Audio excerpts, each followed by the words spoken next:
Xo'p, assalomu alaykum yana bir bor. Demak, darslarimizda davom etamiz. Bugun qo'llanma bo'yicha 5-darsimiz, ya'ni if va else mavzusini davom ettiramiz. Shart operatorlari va knopka mavzusini davom ettiramiz.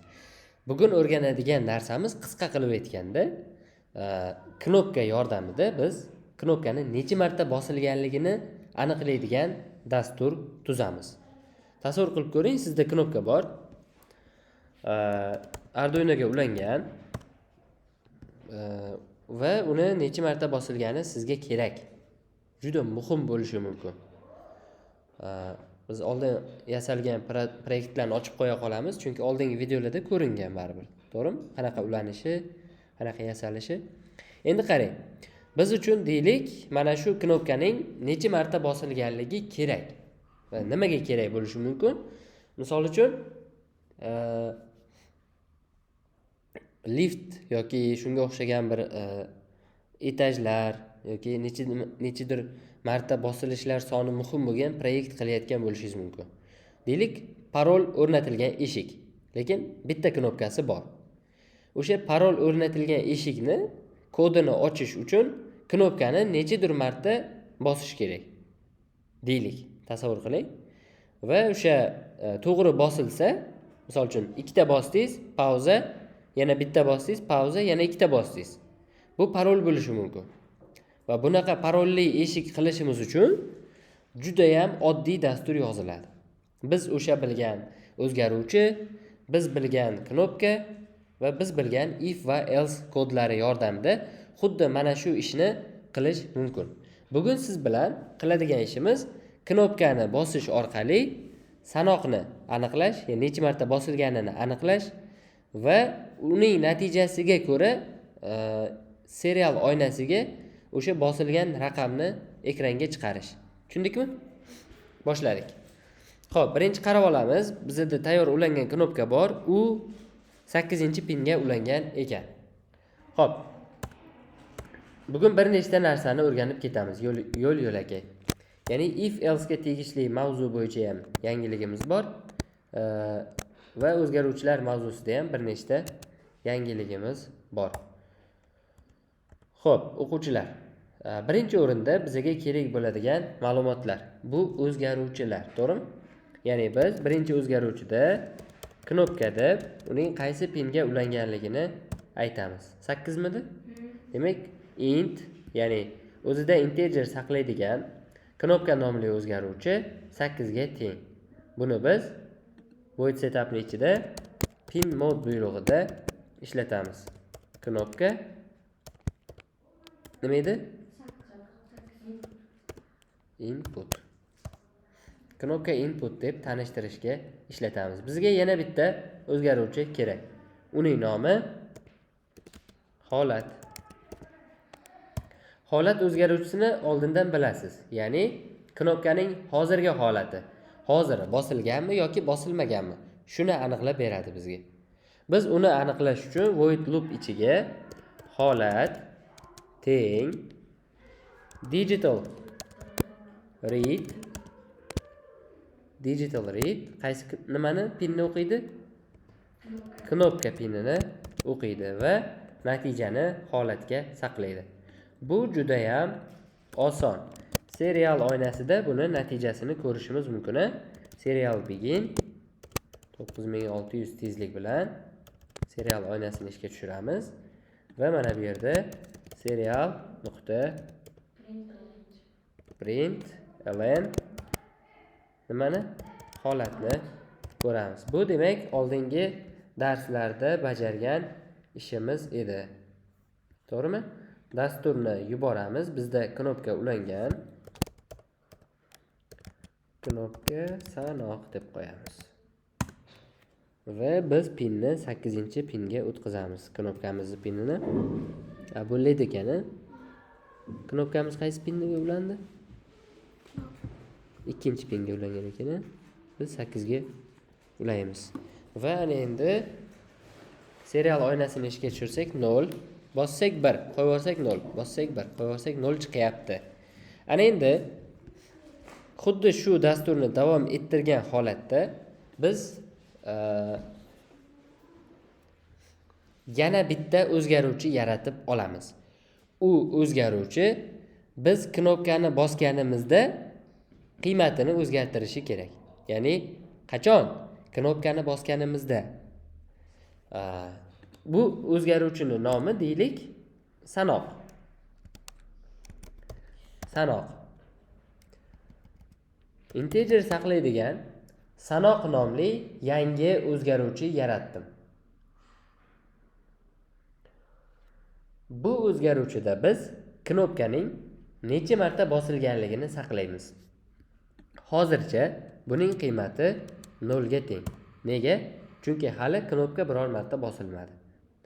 Endi biz aytamiz, agar if holat teng bo'lsa 1 ga, ya'ni knopka bosilsa, aytamizki sanoq teng bo'lsin sanoq plus 1 ga. Ya'ni sanoq o'zini qiymatidan bitta qiymatga oshsin. Tushunarli? Xo'p, ishlatib ko'ramizmi? Va shoshmanglar. Men bu yerda endi serial println ni if dan pastga tushiramiz.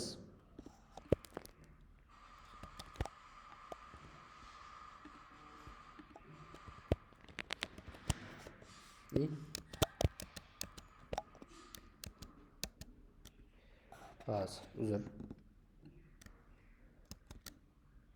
Ifdan pastga tushiramiz va u qachonki knopka bosilganda holatni emas, uning necha marta bosilganini ekranga chiqaradi. Sanoqni ekranga chiqaradi. Ya'ni oddiygina bitta sanoq nomli o'zgaruvchi bizni knopkamiz necha marta bosilganligini eslab qoladi. Nimadan eslab qoladi? Har safar knopka bosilganda o'zini qiymatini bittaga oshiradi. Tushunarlimi? Xo'p.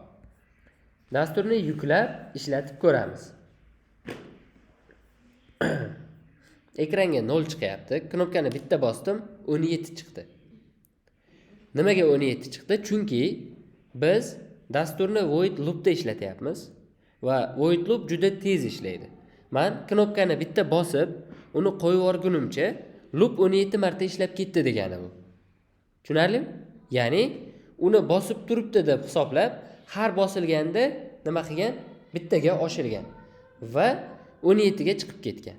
Men mana shu 17 ga chiqib ketmasligi uchun knopka bosilgan vaqtda uning qiymati oshgandan keyin ozgina kutib turishni taklif qilaman. To qo'limni olgunimcha. Ya'ni bosdim, qo'yib yubordim. Shu qo'limni olgunimcha bo'lgan vaqt taxminan 0.2 sekund. Ya'ni delay 200. 1000 bo'lsa bu 1 sekund bo'ladi, 200 bo'lsa bu 0.2 sekund bo'ladi. Hop, yuklaymiz. Va qarab turamiz. 0, to'g'rimi? Bitta bosdim 1, ikkita bosdim 2.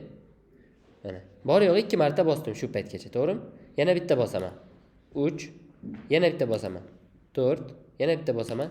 5, 6, 7, 8, 9. Endi e'tibor bering. Bosib tursam oshib ketyapti. Ya'ni bosib tursam oshib ketyapti. Ko'rdingizmi? 26 marta bosimman jami. 27, 28, 29. Ko'ryapsizlar? Ya'ni bu bizda sanoq nomli o'zgaruvchi bor. Bu o'zgaruvchi o'zining Arduinoning xotirasida ma'lum bitta sonni eslab qoladi. Bu eslab qolingan sonni biz o'zgartiramiz qachonki biz aytayapmiz, agar deyapmiz. Mana agar knopka bosilsa sanoq 1 ga oshirilsin va 200 millisekund kutilsin va sanoq ekranga chiqarilsin. Har safar knopka 1 marta bosilganda uning qiymati bittaga oshadi. Tushunarlimi? Bu bitta misol edi. Xuddi shunga o'xshash sizga yana bitta boshqa misol ham ko'rsataman. Buning uchun yangi fayl ochib olamiz va yangi faylni ekranimizning ikkinchi qismiga joylashtirib, xuddi shunga o'xshash dastur yozib olaman. E'tibor bering. Bizga endi knopka kerak emas. Men shunchaki o'zgaruvchi va if else ni tushuntirmoqchiman. Xo'p, mana bu dasturni yopib tursak ham bo'ladi. Bu dasturni esa to'liq ekranga ochib olamiz. E'tibor bering, biz siz bilan serial oynasi uchun sekundomer, ya'ni vaqtni hisoblaydigan dastur tuzamiz. U qanday bo'ladi? Telefoningizga e'tibor bergan bo'lsangiz, minutlar bittaga oshib boraveradi va minut 59 ga borganda keyingi minut 0, soat esa 1 ga oshadi. To'g'rimi? Xuddi shu ishni biz dastur yordamida hozir serial oynasida bajaramiz. Qarang, bizga hozircha serial oynasi kerak. Serial begin 9600 va biz serial oynasida chiqarishimiz uchun minut, sekund, minut va soat nomli o'zgaruvchilar kerak. Bitta o'zgaruvchimiz demak sekundni eslab qoladi, bitta o'zgaruvchimiz minutni eslab qoladi, yana bitta o'zgaruvchimiz soatni eslab qolishi kerak. Shuning uchun 3 ta o'zgaruvchi yaratamiz. Minut, shoshmang, sekunddan boshlaymiz. Sekund, minut, soat. Nimaga bir qatorda yozdim? Mana shu yerda siz uchun yangilik bor. Ya'ni biz bir nechta o'zgaruvchini bir martada e'lon qilishimiz mumkin. Faqat ularning barchasida bir xil ma'lumot turi saqlanishi kerak. Hammasida integer saqlanadigan 3 ta o'zgaruvchini bir vaqtda e'lon qilsam bo'ladi. Tushunarli? Misol uchun sekund, minut, soat deb 3 ta o'zgaruvchi e'lon qildim. Endi ularning qiymatlarini berib chiqaman. 0, 0 va 0. Ana endi e'tibor bering. Birinchi 0 birinchi o'zgaruvchiga tegishli. Qaysiga? Sekundga tegishli. Ikkinchi 0 qaysiga tegishli? Muhammad Yusuf? Minutga tegishli. Uchinchi 0 qaysi o'zgaruvchiga tegishli? Soatga tegishli. Demak, bir qatorda bir nechta o'zgaruvchi e'lon qilish mumkin ekan. Eshikni yopar. Bir qatorda bir nechta o'zgaruvchi e'lon qilish mumkin ekan, to'g'rimi? Endi biz xuddi shunday o'zgaruvchilarni birin-ketin ekranga chiqarib olamiz. Buning uchun bizga bir nechta serial print buyruqlari kerak bo'ladi. Serial print avval soatni chiqaramiz. Soat nuqtali virgul. Buni nusxalaymiz. Xo'p. Boshqatdan mana va keyingisida qo'shtirnoq ichida 2 nuqta qo'yaman. Bu sekundni minutdan ajratib turish uchun kerak. Va xuddi shu kombinatsiya yana bitta qilaman-da, bu safar minutni chiqaraman. Ya'ni nima qiladi? Soatni chiqaradi, 0 ga tengmi? Ha.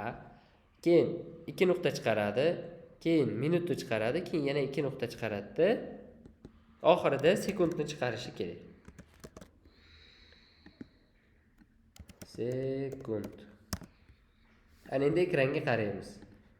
Xo'p. Sekundomer. Xo'p, bizda xatolik 000 deyapti. O'chi biz keyin e'lon qilmay qo'yamiz qiymatlarini.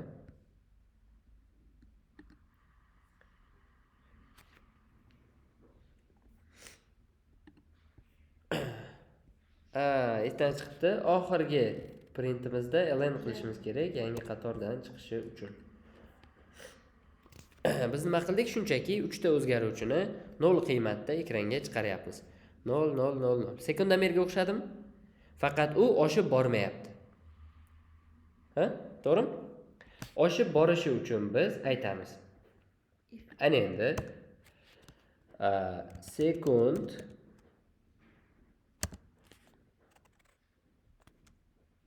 teng sekund plus 1 ga. Buyruq. Sekund bittaga oshsin. Ketdik. Oshib boryaptimi? E'tibor bering, 100, 200, 300 bo'lib ketdi. Aslida bu 59 dan oshmasligi kerak. To'g'rimi? Va biz aytamiz. Sekund bittaga oshsin, keyin delay 1000. Shunda 1 sekund bo'ladimi? Har 1 sekundda bittaga oshadi. Bitta shuni ko'rib olamiz, keyin shart beramiz. 1, 2, 3. 1 sekundda bittaga oshyapti. Lekin baribir bu 59 dan oshib ketadi. To'g'rimi? Shu 59 dan oshib ketmasligi uchun biz dalchi kod yozamiz. Agar sekund katta bo'lsa 59 dan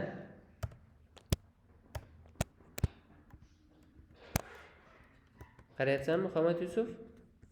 Agar sekund katta bo'lsa 59 dan, mana shart. Sekund 59 dan katta bo'lsa, nima qilamiz? Sekundni 0 ga teng deymiz, minutni esa bittaga oshiramiz. Nimaga? Chunki 59 60 sekund jami 1 minut hisoblanadi, to'g'rimi? 59 bo'ldida 59 dan oshdi degani bu 60 bo'ldi degani. Shu 60 bo'lgan payti biz minutni bittaga oshirib, sekundni 0 ga tushirib qo'yishimiz kerak. Va bu yerda yozamiz. Sekund teng bo'lsin 0 ga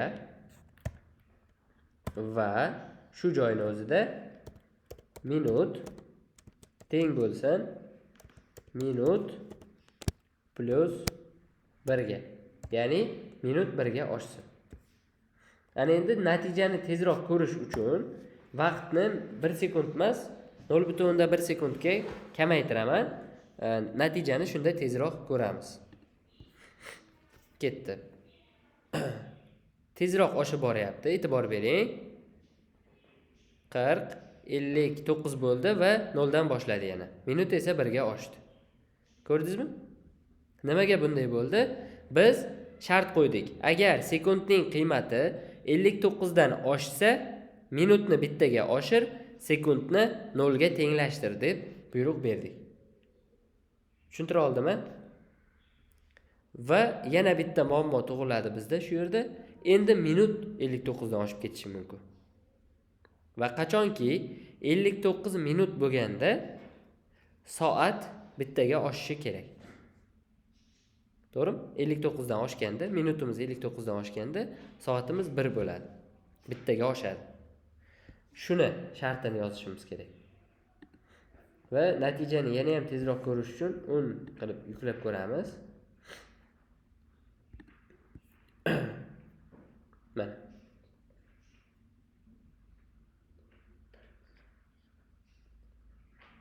Ko'ryapsiz-a?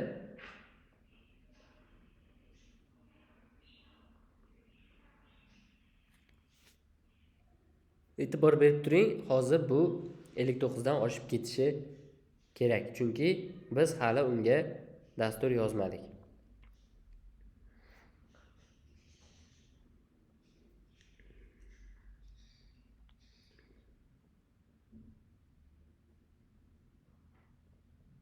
ellik to'qqiz, 60, 61 bo'ldi, oshib ketyapti. Demak, bu imtihondan o'tmadi. Biz bunga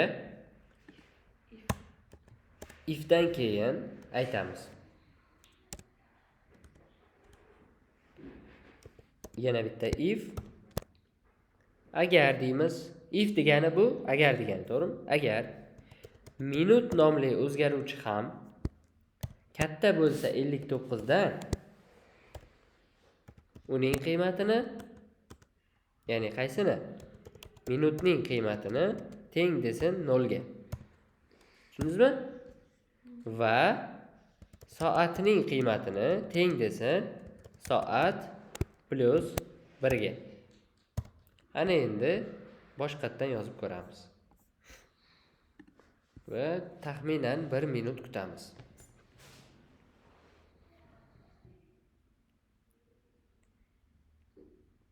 O'n sekund o'tdi уже. 20 sekund.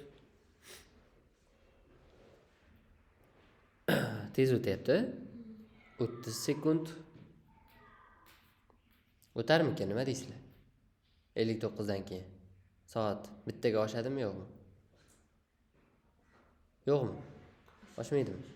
Qara, 50, 53, 54, 55, 56, 57, 58, 59, 1. Ko'rding? Ishlayaptimi? Demak, bizni sekundomerimiz ishlayapti. Yetib bordimi? Soatim 59 dan oshib.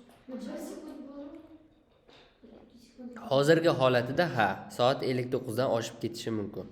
Lekin bizga shu yergacha yetadi. Muhimi bizda o'zgaruvchini ishlashini tushunish, if else ning ishlashini tushunish va serial monitorga yana bir marta yozuv chiqarishni takrorlash edi. Mana shu topshiriqni bajarib ko'rasiz o'zingiz. Videoni to'xtatsam bo'ladi.